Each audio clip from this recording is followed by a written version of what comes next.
Hi friends, Baakiyalakshmi serial next எபிசோடுக்கான review என்னன்னு பார்க்கலாம் வாங்க ஃப்ரெண்ட்ஸ். இங்கே நம்ம ராதிகா ஒரு அதிரடியான முடிவு எடுத்துடுறாங்கன்னே சொல்லலாம். கோபி கூட இனி நம்ம சேர்ந்து இருக்கவே கூடாது, அவர் குடும்பத்தோடு அவர் சந்தோஷமாக இருக்கட்டும் அப்படின்னு சொல்லிட்டு இங்கே தேடி போன கோபியையுமே விரட்டி விட்டுடுறாங்க. இதுக்கப்புறம் எங்களை பார்க்கறதுக்கு வரவே வராதிங்க, நீங்கள் யாரோ நான் யாரோ அப்படின்ற அளவுக்கு தான் பேசி அனுப்பி விட்டுடுறாங்க. இங்கே நம்ம ராதிகாவோட அம்மாவுமே கேட்குறாங்க, ஏண்டி தேடி வந்தவரை இப்படி துரத்தி விடுற, உனக்கு கொஞ்சம் கூட அறிவே இல்லை, உன் வாழ்க்கையை நீயே நாசம் பண்ணிக்கிற போல அப்படின்னு சொல்கிறாங்க. இங்கே ராதிகாவோ, இங்கே பாருமா, உன் மகன் வாழ்க்கையும் உன் பேத்தி வாழ்க்கையும் நல்லா இருக்கணும்னு நினச்சா நீ எதுவும் பேசாமல் என்னை டென்ஷன் பண்ணாமல் இருமா, அதுவே போதும் அப்படின்னு சொல்லிட்டு இங்கே நம்ம ராதிகா கிளம்பிடுறாங்க. இன்னொரு சைடு நம்ம கோபி ராதிகா என்னை பார்க்கவே கூடாது, நீ வரவே கூடாது அப்படின்ற ஒரு வார்த்தையை யூஸ் பண்ணதுனால இங்கே நம்ம கோபி ரொம்பவே மனசொடிஞ்சு போயிருக்காங்க.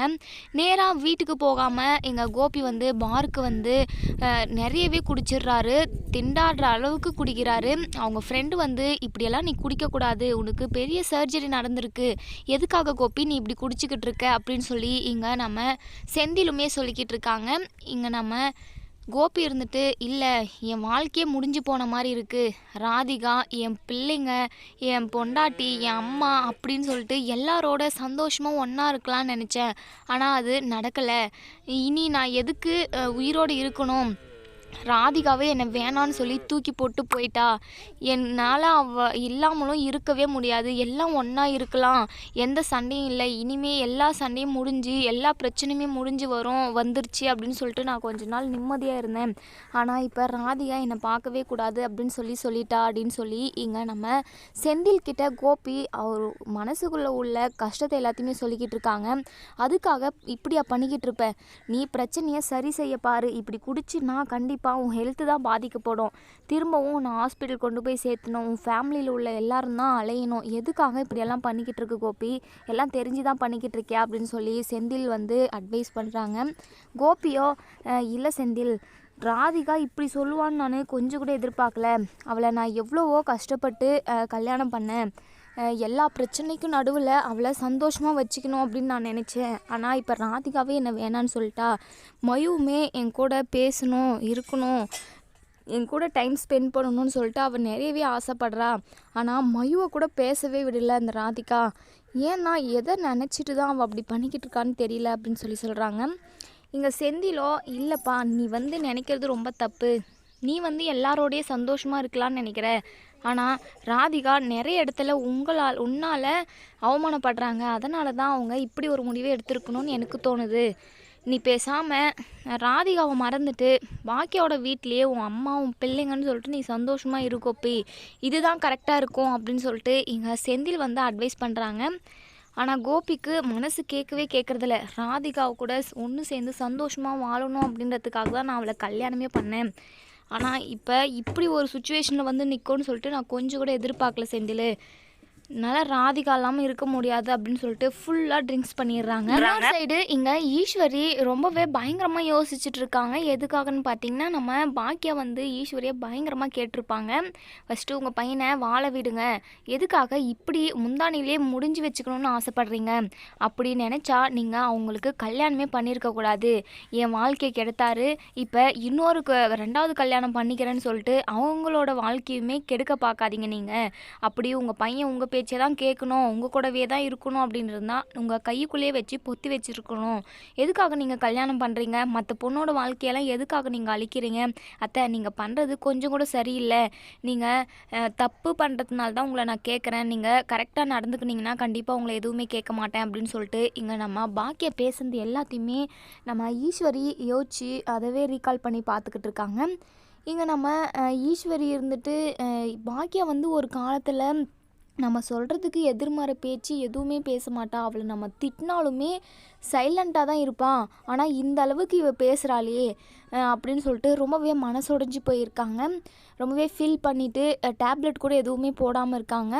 நம்ம சென்னை இருந்துட்டு பாக்கியா கிட்ட சொல்கிறாங்க, ஆண்டி பாட்டி டேப்லெட் கூட போடாமல் சாப்பிடாமல் இருக்காங்க அப்படின்னு சொல்கிறாங்க. என்ன டேப்லெட் கூட போடலையா அப்படின்னு சொல்லிட்டு இங்கே பாக்கியா சாப்பாடு போட்டு கொண்டு வந்து நம்ம ஈஸ்வரிக்கு கொடுக்குறாங்க. ஏன் அத்தை ஏன் சாப்பிடல, இந்த சாப்பிட்டு டேப்லெட் போடுங்க அப்படின்னு சொல்லிட்டு இங்கே நம்ம பாக்கியா சொல்ல, ஈஸ்வரியோ எனக்கு வேணாம் பாக்கியா, இதுக்கப்புறம் நான் உயிரோடு இருந்து என்ன பிரயோஜனம், ராதிகாவை தேடி போனவன் இன்னும் வரல, அவன் இந்த வீட்டிலே இருக்கணும் அப்படின்னு சொல்கிறேன், அவன் வந்து அவளை தேடி போகக்கூடாது அப்படின்னு சொல்லிட்டு நான் பாட்டுக்கு புலம்பிக்கிட்டு இருந்தேன். ஆனால் நீ வாய்க்கு வந்தது எல்லாத்தையுமே என்னை பேசி விட்டுட்ட, இதுக்கப்புறம் நான் உயிரோடு இருந்து என்ன பிரயோஜனம், என் பையன்தான் வேணும் அப்படின்னு சொல்லிட்டு எல்லாருக்கிட்டையுமே எதிர்த்து நின்றுக்கிட்டு இருக்கேன். ஆனால் அவன் இந்த அம்மாவை தூக்கி போட்டு அந்த ராதிகா பின்னாடி போனவன் இன்னமும் வரல, நீயும் என்னை கேட்காத கேள்வியெல்லாம் கேட்டுட்ட, இதுக்கப்புறம் நான் எதுக்காக உயிரோடு இருக்கணும், டேப்லெட் போட்டால் என்ன போடலன்னா என்ன, இந்த உயிர் போனால் போயிட்டு போகுது, இந்த உயிர் இனிமேல் யாருக்காக இருக்கட்டும் அப்படின்னு சொல்லிட்டு இங்கே ஈஸ்வரி சொல்ல, அத்தை ஏன் அத்தை இப்படியெல்லாம் பேசிக்கிட்டு இருக்கீங்க,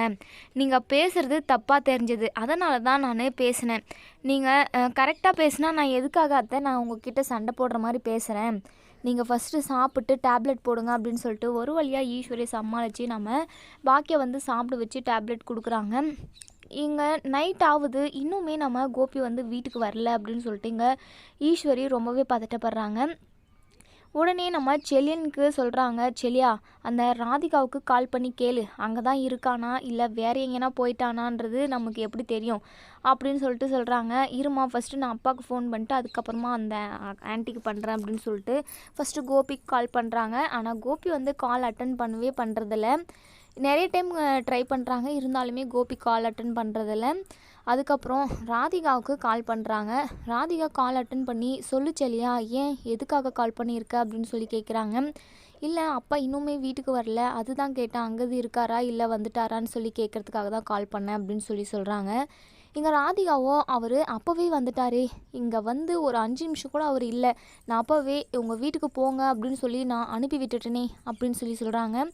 எங்கள் செல்லியனுமே ரொம்பவே பதட்டப்படுறாங்க. என்னங்க சொல்கிறீங்க, அப்பா இன்னுமே வீட்டுக்கு வரல, காலையில் போனவர் இப்போ 9 மணி ஆகுது நைட்டு அப்படின்னு சொல்கிறாங்க. எங்கள் ராதிகாவுமே ரொம்பவே பதட்டப்படுறாங்க, எங்கே போயிருப்பார் அப்படின்னு சொல்லிட்டு. அதுக்கப்புறம் நம்ம செல்லியன் வந்து ஃபோன் கட் பண்ணிவிட்டு இங்கே நம்ம ஈஸ்வரிக்கிட்ட சொல்கிறாங்க. ஈஸ்வரி ரொம்பவே பதட்டப்படுறாங்க. ஐயோ கோபி எங்கே போனானே தெரியலையே, இந்த ராதிகா என்ன சொல்லி என்ன பேசி அனுப்புனான்னு தெரியல, அவன் எங்கே போனானுன்னு தெரியல, எனக்கு ரொம்ப பயமாக இருக்குது செல்லியா, நீ போயிட்டு அவங்க ஃப்ரெண்டு வீட்டான எங்கேயாச்சும் அவன் அடிக்கடிக்கு போகிற வீட்டுக்கெல்லாம் போய் பார்த்துட்டு வந்துடுறா அப்படின்னு சொல்லிட்டு இங்கே நம்ம செல்லியன் கிட்ட சொல்ல, செல்லியன் வந்து நம்ம கோபி ரெகுலராக யார் யார் வீட்டுக்கு போவாங்க, அவங்க ஃப்ரெண்ட்ஸ் வீட்டுக்கு எல்லாருக்கிட்டையுமே போய் பார்க்குறாங்க. அதே சமயம் செந்திலுக்கு கால் பண்ணுறாங்க. செந்தில் கால் அட்டன் பண்ணுறாரு. சொல்லுப்பா அப்படின்னு சொல்லி கேட்குறாங்க. என் அப்பா உங்கள் கூட இருக்காரா அப்படின்னு சொல்லி கேட்குறப்ப, ஆமாம் அவன் இங்கே தான் இருக்கான் அப்படின்னு சொல்கிறாங்க. எங்கள் செல்லியன் வந்து இங்கே கோபிக்கிற இடத்துக்கு போகிறாங்க. என்னப்பா இவ்வளோ ட்ரிங்க்ஸ் பண்ணியிருக்கீங்க, என்ன அங்கிள் இதெல்லாம், நீங்கள் கூட இருந்துமே இவரை ட்ரிங்க்ஸ் பண்ண விட்டீங்களா அப்படின்னு சொல்லி கேட்குறாங்க. இல்லைப்பா நான் வரத்துக்கு முன்னாடியே இவன் நிறையவே ட்ரிங்க்ஸ் பண்ணியிருந்தான், அதுக்கப்புறம் எனக்கு தெரிஞ்சவங்க ஒருத்தர் கால் பண்ணி சொன்னாங்க, அதுக்கப்புறம் தான் நான் எங்கள் கோபியை பார்க்கறதுக்காகவே வந்தேன், அதுக்கப்புறம் நான் எங்கள் வீட்டுக்கு கூட்டிகிட்டு வந்துட்டேன் அப்படின்னு சொல்லிட்டு இங்கே செந்தில் சொல்ல, சரிப்பா வா நான் உங்கள் வீட்டில் போய் ட்ராப் பண்ணிடுறேன் அப்படின்னு சொல்லிட்டு இங்கே செல்லியன் நம்ம செந்தில் சொல்கிறாங்க. அதுக்கப்புறம் நம்ம செந்தில் நம்ம செல்லியன் கோபி எல்லாருமே வீட்டுக்கு போகிறாங்க. இங்கே கோபி வந்து நிறைய குடிச்சிருக்கிறத பார்த்துட்டு இங்கே நம்ம ஈஸ்வரி பயங்கரமாக கோவப்படுறாங்க. பாக்கியா கூட சண்டை போடுறாங்க. போதுமா பாக்கியா, என் பையன் இப்போ குடிச்சு நினைவே இல்லாமல் இருக்கான், எல்லாமே நீங்கள் பண்ணுற டென்ஷன்னால்தான், அவனுக்கு ஏற்கனவே அவ்வளோ பெரிய ஆப்ரேஷன் பண்ணியிருக்காங்க, அந்த ராதிகா என்ன பேசி அனுப்புனாலோ அவன் கஷ்டத்தில் போயிட்டு குடிச்சிட்டு வந்திருக்கான், இத்தனை நாள் இதுதான் இல்லாமல் இருந்தது, இப்போ இதுவும் ஸ்டார்ட் ஆயிடுச்சு, என் பையன் உயிரை வாங்காமல் நீங்கள் விட மாட்டீங்க போல் அப்படின்னு சொல்லி கேட்டுக்கிட்டு இருக்காங்க. மறுநாள் காலையில் நம்ம கோபிக்கு நல்லாவே தெளிஞ்சிருது, தலைவலின்னு சொல்லி ஈஸ்வரிக்கிட்ட சொல்லிக்கிட்டு இருக்காங்க. ஈஸ்வரி இருந்துட்டு, கோபி எவ்வளோ தான் கஷ்டம் இருந்தாலும் எதுக்காகப்பா நீ குடிக்க போகிற, எதுக்காக, நான் உனக்குன்னு உன் அம்மா இருக்கேன் அப்படின்னு சொல்லி நீ ஏன்ப்பா அதை நினச்சி கூட பார்க்கல நீ அப்படின்னு சொல்லி இங்கே ஈஸ்வரி அழுகுறாங்க. இங்கே கோபி இருந்துட்டு, சரிம்மா இதுக்கப்புறம் நான் குடிக்க மாட்டேன், ராதிகா விட்டுட்டு என்னால் இருக்க முடியாதுமா அப்படின்னு சொல்லிட்டு இங்கே நம்ம கோபியும் ஈஸ்வரியும் பேசிக்கிட்டு இருக்காங்க. உடனே பாக்கியா அவங்களோட திங்ஸ் எல்லாத்தையுமே எடுத்துகிட்டு வந்து, இங்கே பாருங்க அத்தை, இந்த ஆள் இருக்கிற வீட்டில் என்னால் கண்டிப்பாக இருக்க முடியாது, அப்படி இருக்கணும்னு எனக்கு அவசியமும் இல்லை, இந்த வீடு என் பேரில் தான் இருக்குது. நான் நினச்சா அந்த ஆளை வீட்டை விட்டு துரத்த முடியும். ஆனால் அதுக்கும் நீங்கள் என்ன தான் கொத்தணும் சொல்லுவீங்க. நீங்கள் எல்லாருமே இந்த வீட்டிலே இருங்க, நான் இந்த வீட்டில் இருக்க போகிறதில்ல அப்படின்னு சொல்லிட்டு நம்ம பாக்கியா சொல்கிறாங்க. இதை கேட்டதுமே கோபி இருந்துட்டு, இங்கே பாரு பாக்கியா, தேவையில்லாமல் என்னால் தான் உனக்கு நிறைய ப்ரெஷர் ஆகுது, நான் வேணா இந்த வீட்டை விட்டு போயிடுறேன் அப்படின்னு சொல்கிறாங்க. இங்கே பாருங்கள், நீங்கள் எதுவுமே பேசாதீங்க, நான் எழில் கூட போகிறேன் அப்படின்னு சொல்லிட்டு இங்கே பாக்கியா வந்து வீட்டை விட்டு கிளம்பிடுறாங்க. இதோட இந்த ரிவ்யூ முடியுது. இதுக்கப்புறம் என்ன நடக்கும் சொல்லி வெயிட் பண்ணி பார்ப்போம் ஃப்ரெண்ட்ஸ். வீடியோ பிடிச்சிருந்தா லைக் பண்ணி தெரிவிங்க. தேங்க்ஸ்.